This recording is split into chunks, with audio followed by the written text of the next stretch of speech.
그때는 꿈이 너무 팽배해 있었어요. 가슴속에 가득. 근데 요즘에는 젊은이들이 그렇게 꿈이 있나요? 아무튼 그 젊은 날 가슴을 가득 채웠던 꿈. 더구나 현실은 굉장히 가난했고 폐허였거든요. 네. 근데도 그런 가난이 하나도 눈에 안 보이고 조금 불편했을 뿐이고 그런 것들이 우리 젊은 날이 아니었나 이런 생각을 하게 됩니다.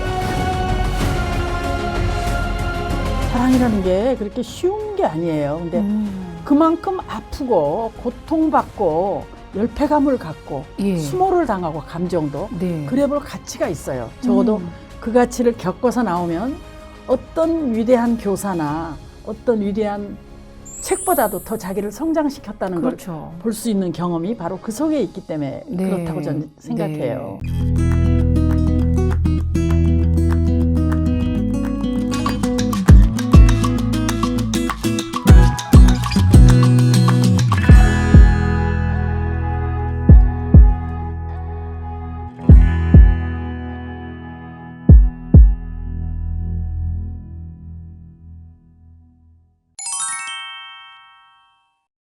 뉴스빔 TV 셀럽에 묻다 시간입니다. 오늘은 영원한 소녀 그리고 또 영원한 시인 문정인 시인을 모시고 이야기를 나눠보도록 하겠습니다. 반갑습니다, 선생님. 안녕하세요. 예.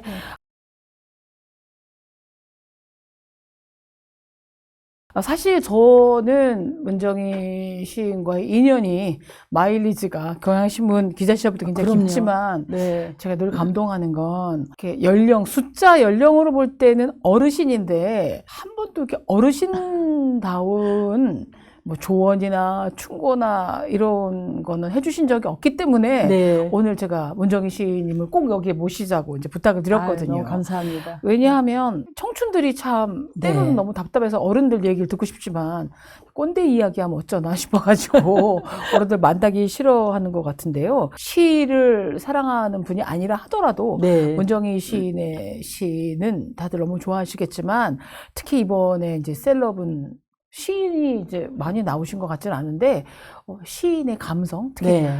봄 같은 푸릇푸릇한 감성이 이렇게 나오는 말씀을 했으면 좋겠는데요.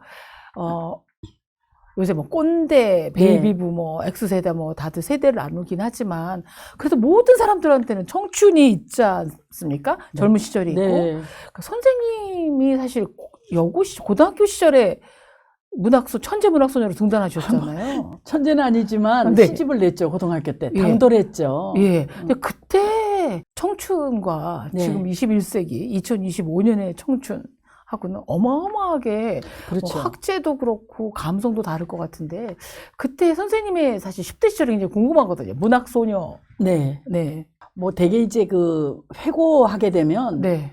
그 어떤 한 프리즘을 통해서 옛날을 바라보기 때문에 네. 그 프리즘 이름을 그리움이라고 한다면 그리움의 프리즘 속에 드러나는 옛날은 다 그립고 그때가 네. 좋았던 것 같죠. 네. 왜 그때가 좋았을까? 지금이 더 좋은 것도 있죠. 근데 제 생각에는 그때는 꿈이 너무 팽배해 있었어요. 가슴속에 가득. 근데 요즘에는 젊은이들이 그렇게 꿈이 있나요?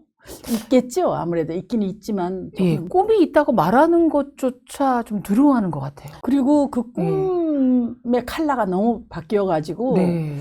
그때 꿈이 좋았다 이렇게 비교하고 싶지는 않지만 네. 아무튼 그 젊은 날 가슴을 가득 채웠던 꿈. 더구나 현실은 굉장히 가난했고 폐허였거든요. 네. 근데도 그런 가난이 하나도 눈에 안 보이고 조금 불편했을 뿐이고 그런 것들이 우리 젊은 날이 아니었나 이런 생각을 하게 됩니다. 예, 우리는 뭐 교복도 입고 다니고 뭐 선생님하고 저하고 조금 연배 차이가 있지만 네. 근데 그때는 좀 갇혀 있다는 느낌 되게 많이 드는데 네.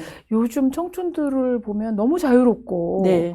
뭐 말의 표현도 그렇고 얼마 전에 뉴스를 봤더니 초등학생들의 15%도 화장을 한다더군요. 네. 예. 그런가 뭐 봐요. 여고생은 필수라고 얘기도 하고 그러면 벌써? 뭐라고 느낌이 들고 하지만 그들의 자유분방함과 달리 또 놀랐던 게 어린이날 설문조사를 했는데 그 아이들을 청춘이라고 할 수 없지만 네. 원하는 선물이 뭐냐 그랬더니 그것도 한 10년 전 얘기예요 벌써. 안마기였어. 학원 돌아다니느라고 네. 너무 바쁘고 힘들다라는 거예요. 그래서 우리가 막연히 생각하는 초등학교, 뭐 청춘하고 또 우리가 누렸던 청춘하고는 굉장히 색깔이 다를 것 같은데 네. 기억해 볼 때 그래도 참 아름다웠다라고 하는 청춘이라면 어떤 점이 제일 그때 지금 교복 세대를 네. 어떤 제도에 얽매이고 네. 사춘기를 그런 어떤 교복이라는 제도 안에 네. 가두었던 네. 기억도 하는데 전적으로 그것은 또한 다른 말이에요. 뭐냐면 교복을 입고 싶어서 너무 흠모했던 네. 특히 여학생 경우는 여성의 3%만이 대학 졸업자가 됐거든요. 그렇죠. 1960년도 이럴 그렇죠. 때는 그랬죠. 그러니까 그 교복을 갖춰 입고 제가 서울에 유학 온 학생이잖아요. 아. 고향에 내려가면 너무나 모두들 부러워서 어쩌면 저렇게 그 하얀 컬러의 교복을 입고 저러나 하는 네. 그 눈빛을 받았던 기억이 너무 선명하고요. 네. 그래서 항상 그 교복이라는 것이 어떤 나를 가두는 제복이기도 했지만 네. 그런 선망 때문에 그 선망에 맞는 사람이 되어야 하겠다는 그런 어떤 의욕도 왕성했었어요. 네. 근데 한 가지 이제 재밌는 게 그 최근에 내가 이제 그 끝을 몰라도 돼 뭐 이런 네. 그 시집을 내놓으면서 네. 특히 젊음이 너무 넘친다 이 시집에 네, 그런 평들을 맞아요. 받으면서 저도 그 주변에 그 책을 많이 네. 선물도 하고 또 나누기도 했는데 도대체 이분이 정신적 연령이 몇 세인지 너무 궁금하다라고 네. 푸릇푸릇하다 젊다라고 하더라고요. 당신 지금 젊음이 뭐야 이런 질문을 음. 받게 돼서 생각하니까 네. 제가 20대 초반 갓 등단해가지고 네. 젊은 늙은이라는 그 칼럼을 음. 써서 그 당시 조선일보에 오. 굉장히 인기 칼럼인데 그 각 분야의 패기만만한 신인한테 지면이 돌아가는 그래서 네. 뭐 일설에 의하면 박정희 대통령이 청와대에서 제일 먼저 보는 지면이었다. 네. 거기에 내가 왜 그 젊은 늙은이를 썼냐면 네. 나는 23살 너무나 젊고 패기만만한 신인으로 등단한 나였는데 네.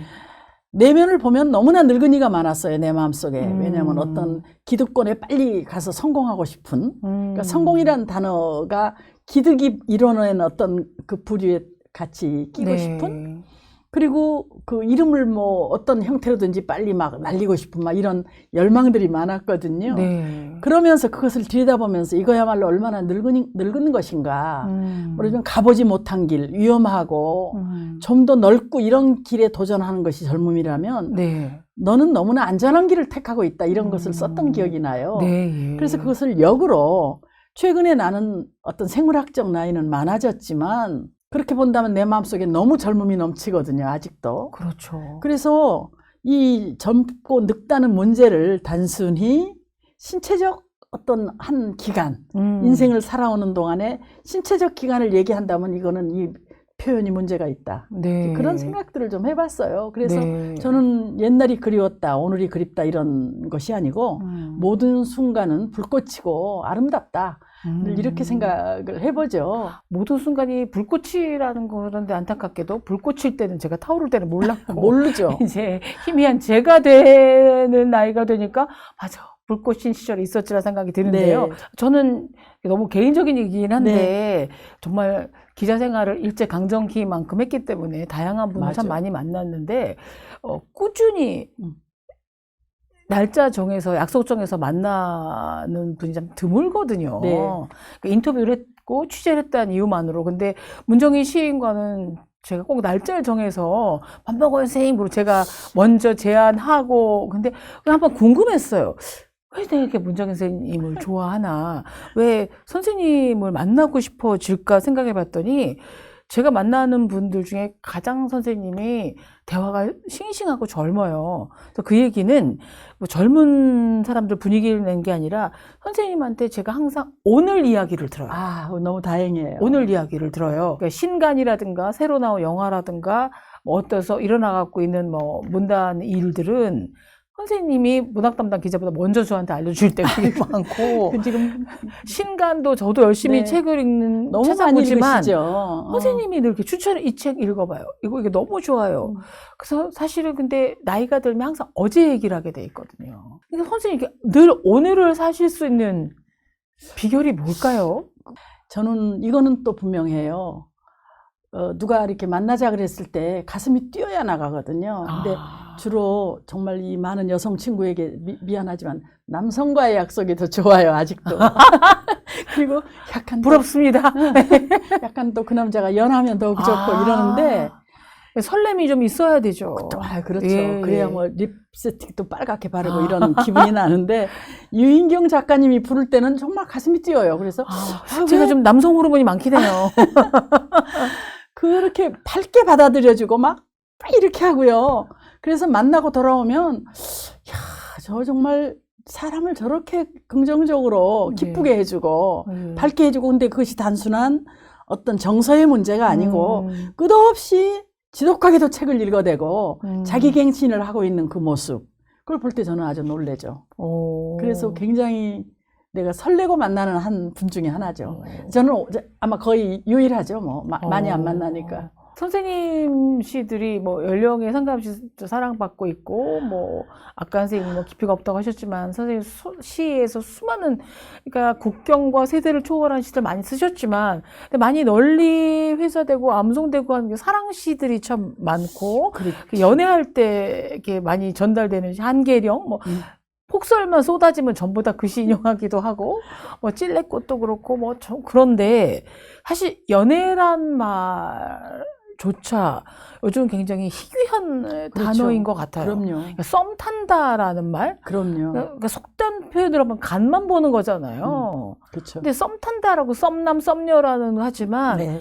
연애, 애인 이런 단어가 지금 박제된 단어로 쓰일 정도가 왜냐하면 됐는데 너무 흔하고 예. 너무 때가 묻어버렸어요. 사실은 사랑 그런 말이. 옛날 얘기하지 말자 그랬지만 선생님 예전에 연애는 되게 목숨 바쳐 하는 연애가 정말 많지 않았어요?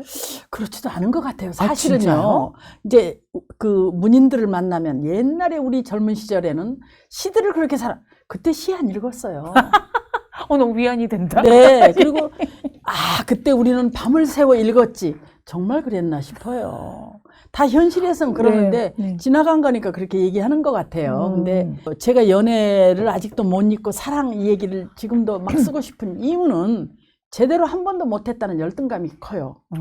내가 생각하는 진짜 연애, 정말 사랑이란 단어를 붙이면 이쯤은 돼야 하지 그런 걸 거의 한 번도 한 것 같지가 않아요. 그래서 최근에 그 시집에 그 끝은 몰라도 돼에서 네. 헛사랑 그런 얘기 했잖아요. 네. 허무함과 헛것이 덧없었다는 그것이 배면에 짙게 깔려있기 때문에 사랑이 사실 절박한데 그 정도 갖고 사랑이라고 내가 이름을 붙일 수 있었겠나. 이런 사랑 정도는 조금씩 했지만 네. 정말 그 어떤 불후의 명작 속에 나오는 사랑이라든가 네. 우리 주변에서도 목숨을 건 사랑 이런 거 보면 정말 대단하구나.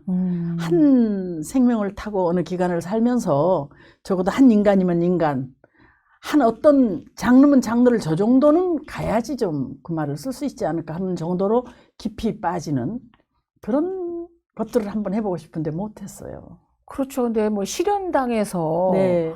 어떤 때 정말 아득한 얘기지만 라디오 프로에 뭐 사연을 보내기도 하고 뭐 이별 때문에 뭐 여러 가지 극단적 선택한 사람도 되게 많았는데 네. 뭐 연애 그다음에 뭐 순정 뭐 사랑 연인 뭐 이런 단어들이 너무 흐릿해지고 네. 그 왜 연애를 안 하냐고 제가 MZ 세대 잘파 세대한테 이제 물어봤더니 신경 소모도 에너지 소모도 소모하지만 그 자기가 열심히 번 돈 그 데이트 비용으로 쓰는 게 너무 아깝다는 또 하나는 그 연애 소설이나 연애 시조차 잘 안 하기 때문에 연애에 대한 환상도 너무 없는 게 아닌가 그런 것 같아요. 예, 그런 것 좀 보여지거든요. 그러니까 뭐 황폐화하고 사막화하는 거죠. 네. 자기가 번 돈은 자기를 위해서 쓰고 연애하는 시간 그런 시간이 소모로 느껴지고 이거는 어떻게 보면 영리해지고 또 똑똑해지는 한 모습이기도 해요.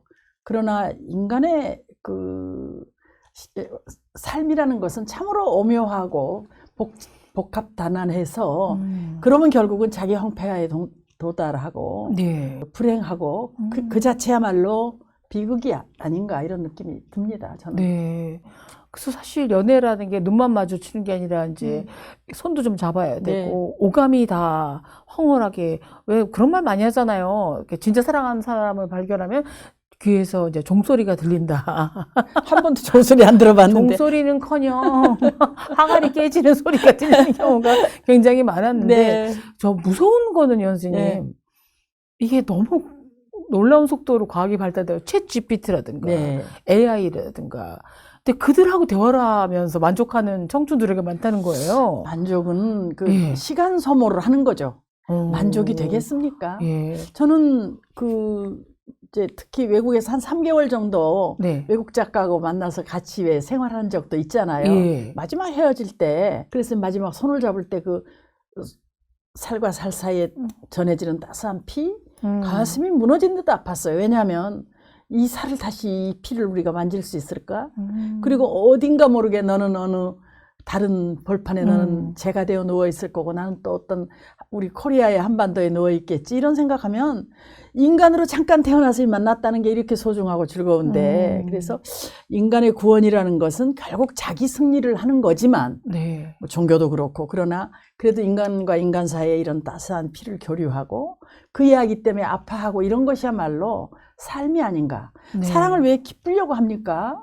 사랑처럼 힘들고 품이 많이 들고 고통스러운 게 없죠. 사랑이라는 게 그렇게 쉬운 게 아니에요. 근데 그만큼 아프고 고통받고 열패감을 갖고 예. 수모를 당하고 감정도 네. 그래 볼 가치가 있어요. 적어도 그 가치를 겪어서 나오면 어떤 위대한 교사나 어떤 위대한 책보다도 더 자기를 성장시켰다는 그렇죠. 걸 볼 수 있는 경험이 바로 그 속에 있기 때문에 네. 그렇다고 저는 생각해요. 네. 근데 이제 연애가 성공적으로 된다면 이제 그 결혼과 네. 뭐 이렇게 이어질 텐데 일단 결혼도 엄청나게 예전에 비해서는 청첩장 받는 빈도도 줄어들었고요. 저출생, 네. 아이를 낳지 않는 거는 세계적으로도 속도감으로 우리나라가 세계 최고라고 그런 것 하더라고요. 같아요. 선생님은 시에도 네. 또 수필집에도 그런 얘기 말씀 많이 쓰셨잖아요. 그렇습니다. 출산 과정, 그다음에 아이 키우면서 이제 워킹맘으로 사시는 거 할 텐데 그래요.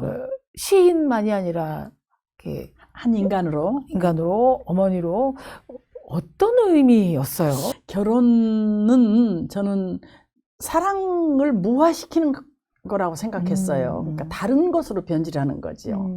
그래서 뭐 심지어는 화장실과 부엌이 있는 배경에서 우리가 생각하는 개념에 네. 에로스의 사랑 뭐 이거 거기 포함이 되어야 하는데 있지만 다른 어떤 깊이를 갖게 되는 그렇죠. 식으로 바뀐다. 네. 그래서 자꾸 결혼을 사랑의 완성이라든가 사랑의 골인이라든가 그렇게 생각하면 오히려 훨씬 마음이 상할 수도 있어요. 엄청 실망하죠. 실망하고 꽃다발 받기를 기대했는데 정작 우리에게 돌아오는 건 분류 쓰레기 그럼요. 분류해야 되는 네. 일이고 하니까. 그러니까 그 삶이라는 것은 그 일상이라는 것은 자꾸 이렇게 소모되고 반복하잖아요. 네. 그러면서 보이지 않게 굉장히 소모적인 것 같은데 뭐가 또 인생이 쌓이잖아요. 네네네. 그래서 사실은 이제 뭐 얘기를 제가 급격히 대답을 하자면 제가 인생 동안 싸웠던 거는 가난한 남자와의 결혼이었다던가 네. 또 그 남자와 결혼했는데 내가 생각했던 남자가 아니어서 대화가 안 통하고 서로 굉장히 벽이 있었다든가 이런 문제가 아니고 네. 오히려 제가 가장 크게 싸웠던 것은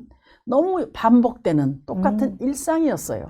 그 일상에 마모되는 나와 나의 언어들, 나의 네. 감각들. 예. 그래서 그 혈투를 벌이면서 그러면 상투화되잖아요. 그렇죠. 그러면 제가 갖는 언어들도 굉장히 일상에 매몰되죠. 밥 먹어라, 뭐, 네. 아이고 살쪘구나, 뭐 이렇게 하고. 왜 양말을 그렇게 네. 벗어놓고 다니지? 그래서 그 일상어에 매몰되지 않기 위해서 독서를 했고 호기심을 가졌고 영화를 봤고 이런 걸로 나를 이제 깨쳐가는 건데 아까 말씀하신 아이 문제는 아이를 처음에 안 낳고 좀 버텼어요. 예. 너무 어린 나이에 네.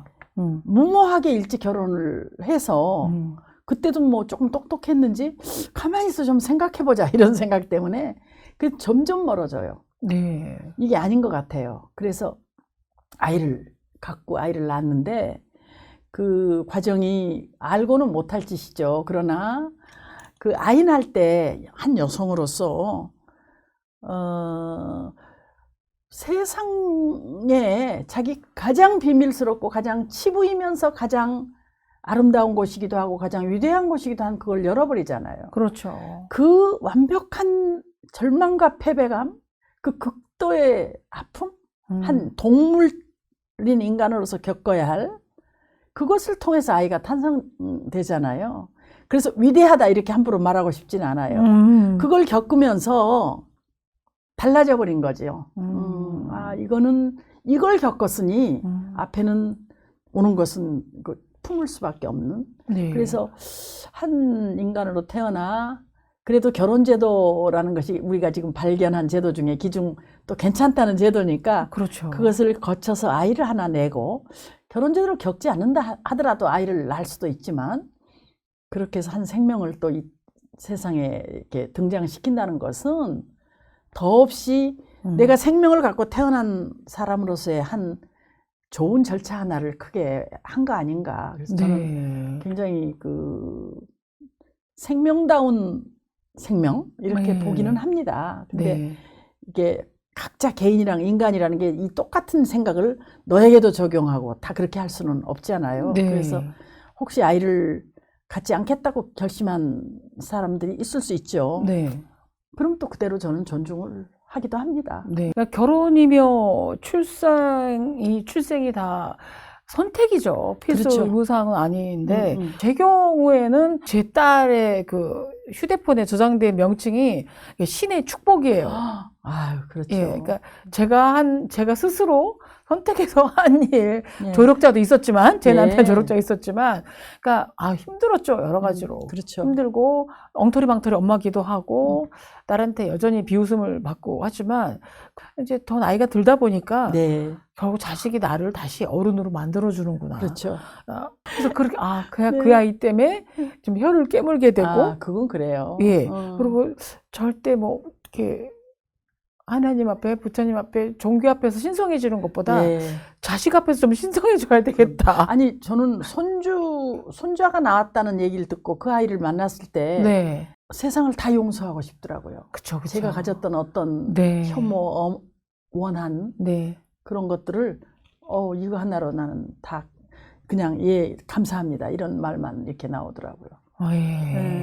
맞아요. 그래서 뭐 관혼상제라고 하는 게 너무 형식적이라 하더라도 그리고 때로는 실패도 하고 실수도 하고 상처가 되고 시련일 수도 있겠지만 세상에 공짜는 없다라는 생각이 많이 절대로 들더라고요. 공짜는 없죠. 근데 이제 지금 우리나라 현상이 인구가 막 줄어가고 아이를 안 낳는 커플도 많아지고 또 지금 앞으로 결혼할 젊은 사람들하고 얘기를 해봐도요.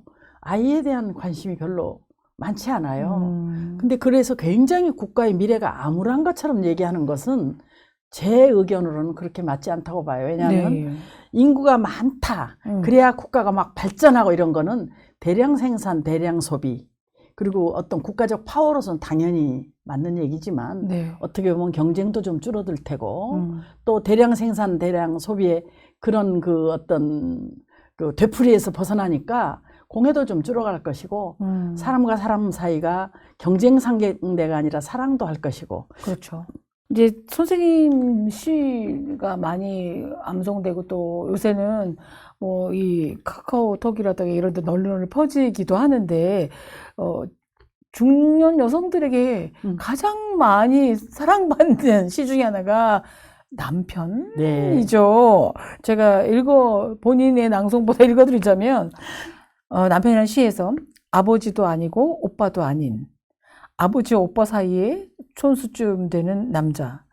내게 잠 못 이루는 연애가 생기면 제일 먼저 인원하고 물어보고 싶다가도 아차 다 되어도 이것만 안 되지 하고 돌아 누워버리는 세상에서 제일 가깝고 제일 먼 남자라고 쓰셨어요.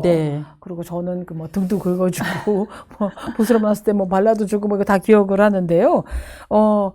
시인의 남편, 시인이 바라보는 남편, 이거 좀 다를 것 같아요. 좀 안 됐다는 생각이 들어요.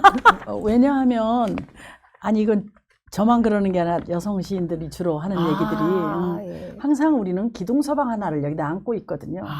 시라는. 그러니까 외로웠겠다 하는 느낌이 있어요. 그러나 뭐 저는 보시다시피 시인님네하고 조금 뭐 이렇게 무슨 감상적이거나 시인 티를 많이 안 내는 삶을 살고 있다고 생각을 하는데 그래서 그렇지 않으려니 해도 아마 그럴지도 몰라요. 왜냐하면 음. 아침에 일어나면 저는 제일 먼저 책상에 가거든요. 네. 그래서 어저께 썼던 원고를 한번 또 이렇게 보고 음흠. 또 밤에 자다가 메모했던 것도 갖다가 음. 이렇게 하는데 되게 이제 보통 그 부부라면 네. 뭐 먹겠어 차도 끓이고 그럴 텐데 음. 그런 것들이 거의 이렇게 생략이 돼 있고 해도 건성이잖아요. 네. 예. 마음속에 딴 어떤 절박한 어떤 항상 써야 한다는 강박이라든가 맞아요. 네, 예, 이런 것들이 예, 있거든요. 그래서 저분이 많이 외로웠지 않나 그런 음. 느낌을 갖습니다. 네. 아, 그치만 이 대부분은 기대를 하잖아요. 시인의 남편은 그러면 아내를 어떻게 근데 바라볼까? 우리 집 경우 또 제가 남편 얘기를 밖에서 잘 안 하고 늙으니까 또 하게 되는데요. 예. 아니, 선생님 시도 읽으십니까? 처음에는 내가 그 결혼할 때 그래다 썼으니까 다 그냥 네. 표현해도 되는데 심청이가 예. 치마를 뒤집어 쓰고 인당수에 빠지는 것 같은 기분이었거든요. 결혼하는 것이. 네. 아, 이거는 우행이 아니면 이 무슨 어떤 사고가 아니면 이런 일을 내가 젊은 날에 그랬는데 어느 날 보니까 발이 그 용궁은 아니지만 땅에 닿아 있고 살아 있어요. 이제 그래서 초창기에는 서로 적응 기간에는 굉장히 이거 좀 큰일 났구나. 잘못됐다. 그리고 항상 마지막을 생각했어요. 그게 뭐냐면 어떤 그 작가가 이게 남성 작가인데 아내가 조금 성격이 강한 아내였나 봐요. 네. 그분이 그때 타이프로 글을 쓸 때인데 거기다가 막 물을 부었대. 그런 얘기를 듣고 그래도 내 이 컴퓨터에는 물을 붓지는 않잖아. 그 생각으로 항상 이렇게 견뎌내 왔거든요. 이상하게도 어느 한 그 연륜이 지나가니까 이 사람이 그 자기 아내가 하는 것이 굉장히 괜찮다고 생각하는 것 같아요. 그래서 이제 밖에서 당신 아무개 씨가 쓴 글을 봤다 이러면 이 사람이 말도 잘해요. 평소에 말도 잘 못하는 사람이 나는 그렇게 열심히 공부하는 여자는 못 봤어 이렇게 얘기한대요. 그래서 야, 그래도 내가 가르쳐 준 것도 아닌데 그래서 이래서 다 사나 보다 이렇게 생각하죠. 그리고 너무 많은 그 삶의 알파 오메가를 제공했어요. 조선 500년의 밥상서부터 예. 부부싸움에서 난로를 발로 차서 불도 났고 뭐 별걸 다 그래다 써서 아마 내가 언어로 표현했기 때문에 더 극렬했겠지만 네. 그런 것들을 겪으면서 살았는데 또 딱 하면은 미국에 유학을 또 2년이나 보냈잖아요. 그러니까 뉴욕에 그것도. 네, 그래서 네. 그거 한 가지로 그래 이걸로 내가 이제 됐다 뭐 이런 생각도 해보게 되고 그래서 네. 이 결혼이 너무 부담스럽다는 생각을 안 했겠어요. 근데 너무 바빠갖고요. 도저히 뭘 나누고 할 시간이 없었어요. 뭐 저기 있는 전축은 당신이 가져가고 아파트 쪼개갖고 이런 것을 나눌 시간이 없어요. 원고 마감이 너무 바빴고 맨날 책 교정이 바빠갖고 그냥 이러다 보니까 어느새 이렇게 많이 왔어요. 근데 선생님이 그냥 단순한 시인이 아니라 굉장히 이렇게 저명한 존경받는 시인이시고, 또 교수도 보통 교수가 석좌 교수까지 하셨고, 최근에는 이제 문학관장, 네. 국립문학관장까지 맡으면 이제 관직에까지 오르셨단 말이죠. 근데 그 아내가 명성이나 이렇게 관직이나 세속적인 말로 출세를 했을 때 요즘 젊은 남편들은 좋아할 거예요. 선생님의 남편분이신 분의 시대에는 그래도 가장이 더 많이 벌어야지, 더 유명해져야지, 뭐 이런 고정관념이 있지 않나요? 아주 정말 다행하게도 네. 그런 것을 나하고 겨루려고 하지 않았어요. 그래서 내가 가진 어떤 조그마한 명예라든가 네. 문학적 업적이라든가 이런 거를 자기 것처럼 좋아하는 그거 하나가 유일하게 이 사람이 가진 장점이에요. 네. 그리고 많은 제공을 했잖아요. 그렇게 큰 부자가 아니어서 네. 가난과 누추에 대한 얘기도 쓸 수 있었고 뭐 이사를 댕기면서 그릇을 깨먹고 난리를 치면서 겪었던 이런 것들 아이를 낳으면서 이사를 이런 것들 같이 겪으면서 제가 상당히 좀 안정된 어떤 직위나 그런 배경을 가진 남자에게 했으면 못 경험했을 것 이런 삶을 진짜 예. 맨바닥으로 경험하게 해준 덕이 있죠. 지금 결혼 몇 주년이시죠, 선생님? 세보지도 않았어요. 옛날에는 결혼 기념일에 기억을 안 하면 좀 괘씸하기도 하고 또 생일날 전혀 모르잖아요. 그러면 어떻게 내가 이런 인간들하고 사나 이런데 요새는 귀찮을 뿐더러 그게 무슨 그렇게 근데 의미가 그래서 적어도 40년은 넘지 않았습니까? 그럼요. 네. 넘었죠. 그러면 그렇게 수십 년을 유지할 수 있는 뭔가가 있기 때문에 하지 않을까요? 그러니까 인간이라는 게 내가 만약에 어떤 비결이 네. 있었다고 한들 네. 그것이 세상의 모든 여성에게 통용되지 아이, 않아요. 그럼요. 굉장히 독특한 한 사람과 독특한 한 남자의 만남이고 각각이 다 독특한 예. 각각의 그 개성과 개성의 만남이기 때문에 예. 제 경우는 이 굉장히 부족한 아내예요. 근데 그분이 나한테 그래도 인정해 준 건 저 여성이 바르다는 저 여성이 선택한 모든 것이 바르다는 것에 대한 인정은 있었어요. 그리고 저 사람은 늘 안타까운 거지. 아니 거기도 나가지. 왜 그걸 거절했어? 그다음에 누구한테 전화 한마디만 하면 이게 올 텐데 왜 그 전화를 안 해? 바보야. 맨날 그거거든요. 그쵸. 예. 와. 근데 그 전화를 안 했죠. 이 겨울사랑이라는 시도 한번 언급해보고 싶은데 이게 대중가요 제목으로도 그렇습니다. 나왔죠. 네. 근데 이 시는 선생님 언제 쓰신 거예요? 몇 살쯤에? 되게 이제 짜장면 비비는 거 하고 네.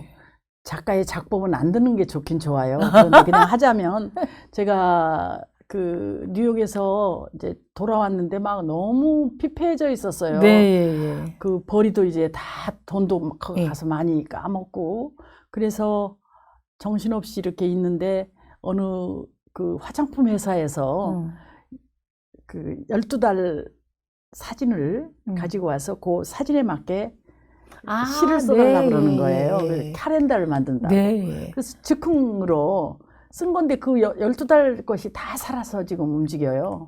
와. 그 중에 이제 이게 겨울 풍경, 눈 풍경을 보고 쓴 네, 건데 예. 찜레도 이제 네, 그것 예. 중에 하나인데 그래서 그냥 단숨에 네. 눈송이처럼 너에게 가고 싶다. 맞아요. 머뭇거리지 말고 서성대지 말고 네. 숨기지 말고 네. 내 하얀 생에 뛰어들어 천년백설이 되고 싶다. 와. 뭐 이런 건데 그것이 광화문 글판에 이렇게 올랐어요. 네. 근데 게다가 광화문 글판이 뭐 200개, 300개 넘어가면서 가장 그 호응을 많이 받았던 베스트 뭐 3개인가에 꼽혀가지고 맞아요. 예. 예, 이제 많은 사람들이 이렇게 좀 회자됐는데 네. 재밌는 것은 나는 네. 거의 사랑시인데 이것이 왜 그렇게 그때 사랑을 받았냐면 그 글판이 있을 때 네. 합격을 기도하는 이걸로 문자가 그렇게 갔다는 거예요. 눈송이처럼 너에게 가고 싶다. 머뭇거리지 말고 서성대지 말고 숨기지 말고 막 뛰어들어서 해석은 예. 각자의 몫이니까. 그러니까요. 그래서 네. 그렇게 많은 사람이 그걸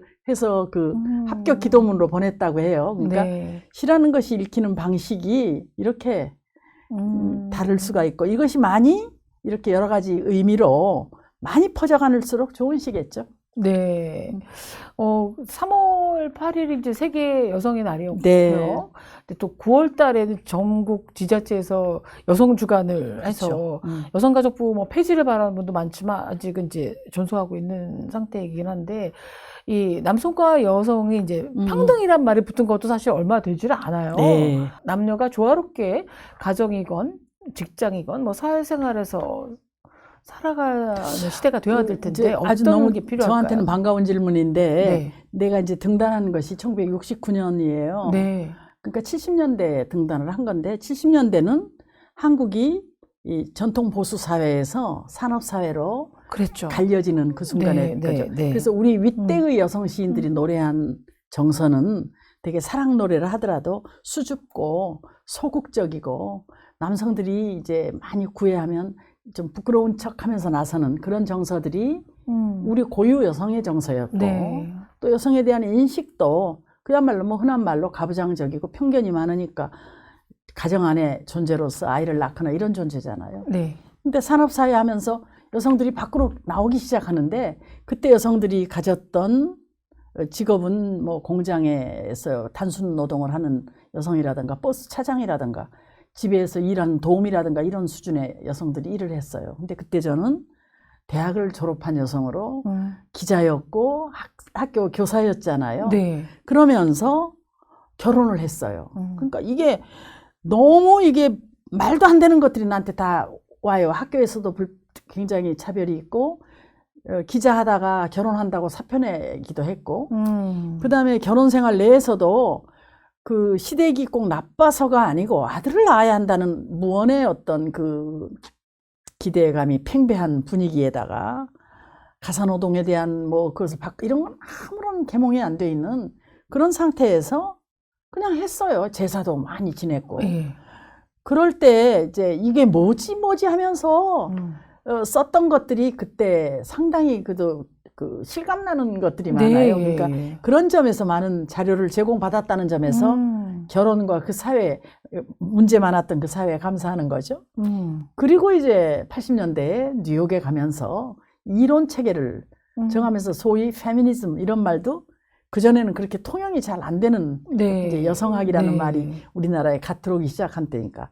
그래서 보니까 이게 황당하고 여성이라는 존재가 정말 위대한 존재더라고요. 시에 대해서 갖는 자부심이 있다면 한국 시 문학사에 여성을 자각한 맞아요. 여성이라는 건 남성 상대의 성이 아닌 여성을 한 존재로 자각한 최초의 여성 언어를 쓴 시인으로 남고 싶다 이 얘기를 제가 많이 했잖아요. 그러니까 예를 들어서 유방이라는 시를 그럼요. 유방 이러면 되게 끽끽 웃어요. 그러니까 성도구니까 우리 둘이 뭐 대담도 했지만 그 문제에 대해서. 그러나 유방은 내 몸의 내 신체의 일부고 지금 아이를 안 낳는다고 걱정할 게 아니라 유방에서 나오는 젖이 우리 미래의 국민을 키우는 양식이라고 생각하는 사람 아무도 없잖아요. 이제 그런 인식들을 바꾸는 거에 내 시들이 되게 이제 초미에 있었죠. 그는 뭐 신화도 좀 읽었고요. 여성학 이론도 읽었고 그러면서 보태간 거예요. 90년대 이후에 여성 양성평등 뭐 이런 거 나오면서 선생님 시 그 많은 여학생들은 다 어디로 갔을까가 굉장히 많이 인용됐었죠. 고학력자, 능력자 여성들이 그러다가 알파 걸이 될 줄 알았는데 알파 레이디로는 자리 잡지 못하는 여전히 뭐 그런 게 있는데 어떤 뭐 경론 혹은 뭐 논설 뭐 컬럼보다 은은하게 퍼지면서 맞아 그렇게 키워냈던 그렇죠. 여학생들이 지금 다 어디서 뭐 하고 있지 이런 생각을 좀 자각하게 지금 되는 여학생들이 거였어요. 각계각층에서 그야말로 눈부시게 활동을 하고 있지만 그 속으면 안 돼요. 사실은 옛날에 비해서는 이건 비약적인 발전이고 각계각층에 정말 많은 여성이 활동을 하고 있지만 그러나 아직도 수문장들은 거의 남성이에요. 그렇죠. 그래서 그리고 성평등이 완전히 제대로 이루어진 사회는 아마 상당히 오래 훈 미래에 올 거예요. 인류학자인가요? 누가 분석한 바에 따르면 정서적 양성평등은 향후 750년이 지나야 그때도 가능할까? 뭐 하지만 그렇다고 뭐 하더라고요. 여성 자신들도 이 경우에 저도 늘 옛날에 그런 얘기를 시에 쓰면서 여성 얘기를 되돌아봤는데 여성 자신들도 자기가 쟁취한 것만이 가치 있어요. 그 실력을 쌓고 내공을 쌓아야지 여성이라는 것만 가지고 여성이 가지고 있는 어떤 특징의 일부를 그 사회에 적용하는데 악용을 한다든가 이런 거는 조금 생각해 볼 문제가 있죠. 하여튼 어쨌든 내공을 쌓고 자기 존재로 서는 것만이 가장 완성된 여성학이 아닌가 이런. 그렇죠. 근데 그거는 뭐 사회에서 성공하거나 인정받기 이전에 제 자신에 대해서 뭐 좀 더 나은 자기를 성장시키는 결국 자신이거든요. 저는 사실 선생님한테 늘 궁금한 게 있었어요. 선생님도 후회되는 게 있을까? 아니 왜냐면 너무 많은 걸 다 이뤄내신 분이 뭐 천재여고 명성이 일단 뭐 이런 거 했는데 제가 왜 여쭤보냐면 선생님이 그냥 이력서로만 보면 세계 가장 많이 시가 번역된 시인, 우리나라 시인으로서 뭐 가장 많은 사람들에게 암송되는 시 뭐 등등 지금도 현역이시고 올해도 또 새 시집을 펴내셔서 젊은 시인부터 원로 시인까지 다 부러워하실 텐데 그럼에도 불구하고 후회되는 게 있다면 어떤 게 있어요? 저는 변덕이 많아요. 그리고 똑같은 걸 못 견뎌해요. 그래서 후회되는 것도 변덕 때문에 변했어요. 얼마 전까지는 뭐가 후회스러웠냐면 왜 좀 더 치열하게 안 살았을까? 진짜요? 예. 그다음에 뭐 예를 들어 언어도 영어도 좀 더 이렇게 능숙하게 하고 스페인어 정도 하나 했으면 어머. 연애할 때는 왜 스페인 노래 들으면 뜨겁잖아요. 그쵸, 그쵸. 저런 연애를 했었어야지. 어머. 그러니까 뭐 한 가지도 제대로 치열하게 끝까지 못 해본 거. 네. 그러니까 항상 그쯤 되는. 어허. 근데 얼마 전부터요. 왜 이렇게 너무 전전긍긍 살았을까? 아하. 더 슬렁슬렁 살았어야지. 그런 또 이렇게 변했어요. 그래서 아하. 후회의 조건이 달라졌어요. 어허. 그렇게 애쓰고 그렇게 안달복달하고 네. 자기를 던지고 음. 그렇게 인생을 고기만 뒤다본 거예요. 네. 이 시가 뭔데? 막 이런 생각이 들어요. 오. 시가 전 최고였거든요. 꼭 이렇게 끝까지 가고 싶었거든요. 그래서 그거는 성공했어요. 지금도 쓰고 있다는 점에서는 그쵸. 이 시가 뭐 1급이건 그건 난 상관없고 지금도 쓰고 있고 쓸 것이 있다는 점에서는 난 성공했어요. 근데 그게 뭔데 너무나 가뭇없는 요만한 향기잖아요. 풀꽃 내음 같은 건데 그걸 위해서 이렇게 아까운 청춘을 다 버리고 그래서 무슨 영화를 보면 페드라 뭐 이런 것도 보고 뭐 몸을 던지고 뭐 온 혼신을 다해서 누구를 사랑하고 불꽃처럼 사라지고 저쯤은 돼야지. 정말 아름다운 것 같아요. 네. 그런 거 하나도 못 해보고 적당히 딱 그때 그 어떤 세속적 기호에 맞는 형태로 와버린 이 영털이 삶, 이 후회스러워요. 근데 동시에 그렇다면 좀 더 즐겁게 살 걸 그런 생각이 있어요. 그러니까 네. 지금 후회도 변덕이 돼서 조금 변했습니다. 그렇군요. 네. 맞아요. 바뀌죠. 바뀌었는데. 입맛도 변하듯이 제가 이게 일관되게 후회되는 일이 있을까요? 어쨌든 이제 봄이고 선생님을 사계절 중에 꼽으라면 저는 선생님이 뭐 한기령도 쓰시고 뭐 여러 가지 이제 계절별로 막 쓰셨지만 선생님 보면 이게 봄 같다. 영원한 청춘이다. 이런 생각이 드는데 선생님 시 중에서 봄을 다룬 시 중에 저희 이 뉴스페임 시청자들한테 전해들 만한 시가 있을까요? 뭐 낭송 하나 하면 좋죠. 근데 봄이라고 또 정해주시니까 네. 찔레 꿈결처럼 초록이 흐르는 이 계절에 그리운 가슴 가만히 열어 한 그루 찔레로 서 있고 싶다. 사랑하던 그 사람, 조금만 더 다가서면 서로 꽃이 되었을 이름. 오늘은 송이송이 흰 찔레꽃으로 피워놓고 먼 여행에서 돌아와 이슬을 털듯 추억을 털며 초록 속에 가득히 서 있고 싶다. 그대 사랑하는 동안 내겐 우는 날이 많았었다. 아픔이 출렁거려 늘 말을 잃어갔다. 오늘은 그 아픔조차 예쁘고 뾰족한 가시로 꽃 속에 매달고 슬퍼하지 말고 꿈결처럼 초록이 흐르는 이 계절에 무성한 사랑으로 서 있고 싶다.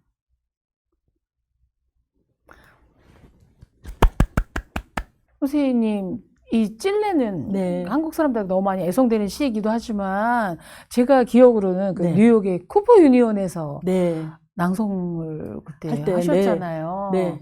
그래서 사실은 수많은 꽃들도 얘기하셨지만 찔레가 선생님이 어떻게 보면 좀 가장 대표시로 알려지고 늘 봄 소식을 전해주는 것 네. 같아서 좀 좋습니다. 그 쿠퍼 유니온 대학 그 링컨이 최초로 대외 연설을 해서 네, 문화재로 지정된 홀인데 네, 거기서 이제 한국말을 잘 못 알아듣는 네. 그 뉴요커들 앞에서 네. 우리의 가락과 우리의 한국어를 전했잖아요. 네. 너무들 좋아하는 거예요. 어. 그래서 야, 이 시가 한국어로 읽었을 때도 좋지만 뭐 좋지만 그 미국 사람들 귀에도 네. 우리 가락이 전해졌구나 이런 생각이 들어서 그렇죠. 참 좋았었습니다. 네. 시로 또 국경을 초월하시고. 예. 네. 어쨌든 또 2025년 새해 봄에 제가 만난 수많은 분들 중에 연령과 그다음에 젠더와 직업에 상관없이 선생님만 생각하면 제 스스로가 봄이 되는 아유, 느낌이 들기 고맙습니다. 때문에 네. 봄에 선생님 또 만나서 되게 반가웠습니다. 네, 저도 네. 너무 좋아요. 예, 뉴스핌 애청자들에게도 멋진 봄